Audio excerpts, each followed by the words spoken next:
Scorpion, bienvenue pour votre lecture intuitive pour le mois de janvier 2023. Je vous invite à regarder votre signe lunaire ainsi que votre signe ascendant si vous voulez une lecture plus personnalisée pour le mois de janvier. Allez, c'est parti, on va regarder ce qui se passe pour vous au début du mois de janvier. Alors, roi de denier, le chariot et l'as de coupe. Alors, si on commence avec le roi de denier. Donc, le roi, on est dans des énergies actives ici, dans une maîtrise active, c'est une énergie puissante. Le roi, c'est pas n'importe qui. Ensuite, vous avez si on parle de denier, ici, on est dans le registre de la matérialité. La matérialité, c'est tout ce qui touche l'argent, les richesses, les possessions, le foyer, ça peut être aussi les sensations physiques au travers des cinq sens, tout ce qui a un rapport avec l'abondance matérielle. Alors, que nous dit le roi de denier? Le roi de denier nous explique, nous parle ici d'une personne, voilà, symboliquement d'un patriarche ici. Ici, c'est le père de famille, c'est celui qui garantit la prospérité matérielle du foyer ici. Donc ça peut être un père, ça peut être vous, le père de famille, ça peut être aussi une femme, hein. C'est une énergie masculine, mais on peut nous parler ici aussi d'une matriarche, c'est possible. Euh, bon, alors ici, il y a cette idée ici d'abondance, hein, qui est représentée par les raisins ici. Les vendanges des raisins, voilà, c'est un symbole d'abondance, de plaisir. Ici, on voit que les affaires familiales, en tout cas, se portent bien. Bon, il y a une certaine idée de prospérité. Alors, on va voir ce qui se passe. En réponse à ça, enfin, face à ça, on a l'as de coupe. Alors, quand vous avez un as, ça parle toujours soit d'un début de cycle, un nouveau départ, soit d'une victoire. Les coupes, ça nous parle de... Le couple, c'est le réceptacle des émotions. On nous parle de sentiments, d'amour, d'amitié, de fraternité. Donc ici, quand on a un as de coupe, ça peut être une victoire sentimentale ou amicale. Ça peut nous parler d'une nouvelle relation également. Ici, on voit une coupe qui est tenue par la main de Dieu, entre guillemets. L'eau qui relie l'intérieur de la coupe avec la mer, ça symbolise la bonne communication. Ici, et on a un aigle qui vient déposer une offrande, symbole de cadeau, une récompense, probablement apportée par cette relation-là. Bon, d'accord, ok. Alors, donc on nous parle peut-être d'une relation ici sentimentale. Une relation sentimentale d'une autorité familiale ici. Bon, ça peut peut-être être un nouveau départ, une réconciliation avec quelqu'un, ça peut être un nouveau projet à deux, c'est possible, hein. Peut-être une nouvelle forme d'amour. Bon, on va regarder la résultante, on aura plus d'informations avec le chariot ici. Alors, que nous dit le chariot? Donc chariot, arcane majeur. Arcane majeur. Alors, le chariot nous parle ici d'une progression vers un but commun. D'accord? Donc là, c'est comme si on avait voilà, on a deux sphinx ici, hein, qui sont orientés par le conducteur ici, qui fait en sorte que les deux sphinx aillent dans la même direction, vers un but commun. Et du coup, c'est un certain coût en énergie, il faut pouvoir maîtriser les deux sphinx qui sont là pour pouvoir aller vers un objectif commun. Alors là, si on fait le lien avec la relation qui est là, il y a peut-être l'idée il y a peut-être l'idée d'un objectif commun qui serait idéalement à atteindre. Alors ici, elle est à l'envers, par contre. Donc, si elle est à l'envers, on nous parle plutôt soit d'un désaccord. C'est-à-dire que finalement, oui, il y a de l'amour. Oui, il y a un foyer, mais peut-être qu'il y a une divergence ici dans les aspirations. Peut-être un désaccord dans les buts, dans les désirs. Peut-être il y a l'idée d'un obstacle ici. Peut-être des peurs aussi. Des peurs, peut-être potentiellement une peur de perdre son indépendance, c'est possible. Peut-être une peur, ouais, peut-être une dépendance, certaine dépendance affective, sinon c'est possible. En tout cas, il y a un obstacle. Il y a un obstacle et on voit que il y a une difficulté pour que les deux sphinx puissent converger vers vers les mêmes buts. Hein. Donc il y a peut-être un désaccord dans les désirs, dans les objectifs de vie, c'est possible. Bon, on va en savoir un petit peu plus, du coup, avec le milieu du mois de janvier. Alors, as de bâton, ouais, vous avez un deuxième as, la tempérance, ok, 10 de coupe, bon, et 2 de bâton, ok, à l'envers. Alors, l'as de bâton, donc on est toujours dans l'idée des as, victoire ou début de cycle, nouveau départ. Les bâtons, c'est tout ce qui a un rapport avec l'énergie, les flux énergétiques, ce qui vous anime. Ça peut être la santé, la sexualité, tout ce qui a un rapport avec l'intuition, l'instinct, les désirs, les motivations, et par voie de conséquent, le travail aussi. Alors là, semblerait-il qu'on soit plus dans le registre du désir ici, hein, parce que si on fait le lien avec les cartes précédentes, ici avec l'as de bâton, on nous parle, peut-être d'une ici elle est à l'envers. Donc, il semblerait-il qu'il y ait un frein à la naissance il y a un frein au désir ici, du coup. Alors, est-ce que c'est lié à ce désaccord-là, à tous les efforts qu'on doit faire peut-être pour essayer de converger vers le même objectif? Est-ce qu'il y a... Ouais, il y a peut-être ici l'idée d'un nouveau désir, mais qui n'est peut-être pas complètement le sien. C'est possible. Peut-être que finalement on décide de faire des compromis et puis de s'orienter plus vers un désir secondaire, peut-être le désir de la personne avec laquelle on est. Peut-être qu'on va privilégier ses désirs à elle plutôt que les siens. C'est possible. Parce que comme ici l'as de bâton est à l'envers, c'est pas impossible. Bon, on va en savoir un petit peu plus. Alors, si on regarde la carte en face, 10 de coupe. 10 de coupe, le 10 c'est l'idée d'une fin de cycle. Les coupes, ce sont les réceptacles des émotions, les sentiments, l'amour, l'amitié, la fraternité. Avec le 10 de coupe, ici, on nous parle de plénitude sentimentale, complétude sentimentale, donc ici elle est à l'envers. Alors peut-être que en façade, vous renvoyez une vision idyllique du couple. Hein. D'ailleurs, on le voit bien ici avec le patriarche, l'abondance.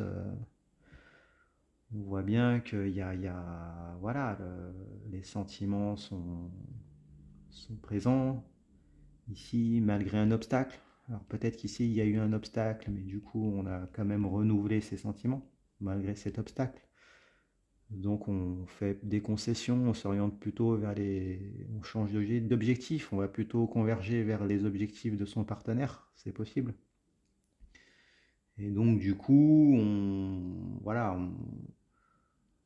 reste ensemble, on montre que tout va bien en façade, mais la carte elle est retournée. Là, il y a quand même une idée de rancœur, peut-être de petits regrets. Mais bon, pour la famille, il y a peut-être une forme de sacrifice pour paraître, pour montrer que tout va bien.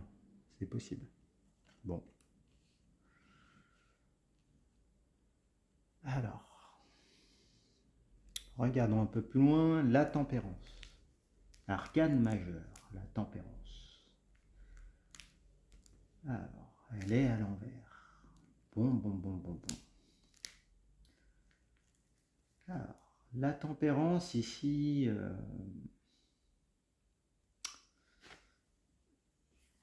il y a toujours l'idée des vases communicants ici. Les vases communicants, il y a l'idée de communication entre deux couples. Donc là, je pense qu'on nous parle d'un couple. Une communication qui est un petit peu instable. Hein. On voit que l'eau est versée d'une coupe à l'autre. Il y a cet effet un peu d'alternance. Peut-être un effet miroir. Les vases communicants. C'est possible. Il y a l'idée aussi d'une... voilà, comme elle est à l'envers ici, ben, on nous parle peut-être d'une communication qui est un peu difficile avec certaines rancœurs. Bon, on arrive à communiquer, on a certaines rancœurs, et du coup, qui dit rancœur dit séquelles persistantes. Séquelles sur lesquelles on passe, parce qu'en façade, on veut que paraître bien, que le couple aille bien, mais voilà, peut-être cette idée de compromis hein, qui résonne ici avec l'as de bâton. C'est possible. C'est possible, malgré le fait qu'on se soit mis d'accord factuellement. Donc il y a peut-être eu une bonne communication, on accepte de faire des compromis, mais peut-être que les compromis sont asymétriques. Vous avez peut-être fait plus de compromis que la personne avec qui vous êtes. Bon. Alors en réponse à la tempérance, le 2 de bâton. 2 dualité, bâton, on est toujours dans les énergies. Les désirs, ce qui vous anime. Donc avec le 2 de bâton, ici on parle d'un choix qui est à faire entre deux envies, deux perspectives. On voit ici que le personnage il tient le monde dans la main, il s'apprête à laisser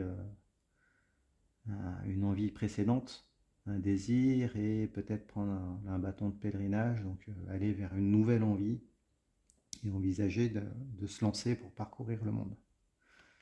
C'est possible. Alors là, elle est à l'envers. Elle est à l'envers, donc c'est pas étonnant, parce que du coup, comme il y a un désaccord, on peut envisager peut-être potentiellement d'aller voir ailleurs, de partir, c'est possible, mais bon, pour l'image de façade, la carte postale du couple, c'est toujours difficile de prendre une telle décision, d'autant plus qu'apparemment vous avez fait des concessions, donc vous vous êtes mis d'accord, quand même, tant bien que mal, avec votre partenaire, donc je pense que ça nous parle de rancœur un petit peu, voilà, on n'est pas insensible à ce qui se passe à l'extérieur. Enfin, vous n'êtes pas insensible aux potentialités extérieures ici, malgré le fait que les concessions ont été faites et que, voilà, pour le bien du foyer, pour le bien du couple, on se redonne, on se donne une chance, Bon. Alors, regardons ce qui se passe à la fin du mois. La grande prêtresse, arcane majeur, la 9 de bâton, la 9 d'épée, pardon, et la 5 de bâton. Bon. Alors, la grande prêtresse à l'envers. La grande prêtresse à l'envers. Alors là, on nous dit que du coup, vous allez être travaillé. Il y a quelque chose qui cloche ici. Peut-être que vous allez, pour regarder la face, vous allez être un petit peu... On nous parle d'une forme d'hypocrisie ici. Une forme de passivité et en même temps d'impatience. Peut-être que, voilà, peut pas s'empêcher de penser à de nouveaux horizons. On nous parle un petit peu de manipulation aussi. La grande prêtresse à l'envers, c'est celle qui manipule. Bon, peut-être pour pouvoir faire bonne figure. En tout cas, on ne donnait pas votre avis. Et bon, en tout cas, il y a voilà, on est dans ces énergies-là. Alors, le conseil qui vous est donné quand même, c'est de faire confiance à vos ressentis. La grande prêtresse à l'envers, c'est toujours ce conseil-là. Faites confiance à vos ressentis. Ouais. Après, on nous parle d'une phase d'observation, en tout cas une forme de passivité ici. Vous restez passif, vous contrôlez la situation, vous gérez la situation, mais on sent bien qu'il y a, le cœur n'y est plus. Enfin, il y est, mais il y a une partie de ce cœur-là qui n'y est plus et qui envisage peut-être de nouveaux horizons. Donc, faites confiance à vos ressentis. En réponse, le 5 de denier. Alors le 5, c'est toujours l'idée d'une divergence, dispersion, trahison, abus. C'est une carte assez forte. On est toujours avec les bâtons. Vous avez beaucoup de bâtons. Enfin, beaucoup de bâtons. Vous avez des bâtons dans votre tirage. Les bâtons, c'est ce qui vous anime, on l'a dit. Hein. Les désirs, sexualité, santé, les motivations, ça peut être le travail aussi. Bon. Alors, dans le 5 de bâtons, là, on nous parle d'une certaine forme de dispersion énergétique. Peut-être une petite dépression, c'est possible, quelques désordres fonctionnels, peut-être des conflits mentaux, une phase de désillusion, de désaccord. On a voilà, on voit bien les désaccords au sein d'un groupe, hein, une mésentente, quelques frictions. C'est possible. Après, si ça parle de votre corps, on voit que voilà, il y a quelques conflits mentaux, hein, ça mouline beaucoup. Donc du coup, voilà, vous êtes travaillé mentalement. Et en carte de synthèse, pour la fin du mois, le 9 d'épée. Quand on a le 9 d'épée, on est proche du 10. On approche de la fin d'un cycle, ici. Les épées, c'est l'arme symbolique qui vous permet qui est physique ou mentale et qui sert à appréhender les rapports de force, les interactions avec l'extérieur, donc entre soi et autrui. Alors ici, elle est à l'envers. Alors, dans le 9 de bâton, de 9 d'épée, pardon, je vais y arriver. Donc on nous parle de l'imminence d'une interaction décisive. D'accord, avec tous les sentiments associés à une telle situation. Le doute, l'incertitude, l'angoisse, peut-être un sentiment de vulnérabilité. Là on voit un homme qui est sur son lit, qui se fait du mauvais sang. Il ne parvient pas à dormir, il se prend la tête dans les mains, les épées occupent l'obscurité de ses pensées. Et son lit semble se transformer en cercueil. Donc vous faites beaucoup de mauvais sang, beaucoup d'angoisse. On voit que ça mouline, ça travaille au niveau énergétique, du coup c'est pas ça. Peut-être une forme de dépression, mais du coup on reste dans la passivité ici. On contrôle la situation, mais du coup en passant un peu par la manipulation. Parce qu'il y a ces nouveaux horizons hein, qu'on garde dans un coin de la tête. Hein, et qui sont là, même si on veut pouvoir garder la stabilité du foyer, cette belle image de carte postale, parce qu'apparemment le foyer semble assez abondant, en tout cas assez stable hein, en apparence, mais les compromis sont peut-être voilà, que vous faites sont peut-être trop importants. L'idée ici dans le tirage, on vous conseille peut-être de faire confiance à vos ressentis, peut-être vous positionner un peu plus fortement, vous écouter pour peut-être empêcher voilà, ces conflits mentaux et puis d'être être dans le mal. Voilà, je pense qu'on c'est les conseils qu'ils vous ont donnés. Après, si on regarde les cartes qui sont retournées, celle-ci, on ne pourra pas influer. Elle n'est pas possible à retourner. Elle n'est pas possible à retourner. Elle est en début de mois, il n'y a pas de levier en début de mois. Après, pour le reste, factuellement, il y aura toujours le couple. Factuellement, il y aura toujours ce nouveau désir, il y aura toujours cette communication en vase communicant, donc une certaine forme d'instabilité. Et il y aura toujours l'angoisse, même si celle-ci elle est à l'endroit, et les désordres, et la passivité. Bon. Eh bien écoutez, si ce tirage vous a plu, je vous encourage à mettre un pouce, faites des commentaires pour partager vos expériences, abonnez-vous si vous le souhaitez, et puis si vous voulez une consultation, vous avez toutes les informations en barre d'infos, et puis je vous souhaite un bon mois de janvier, je vous donne rendez-vous pour le mois de février 2023. Merci.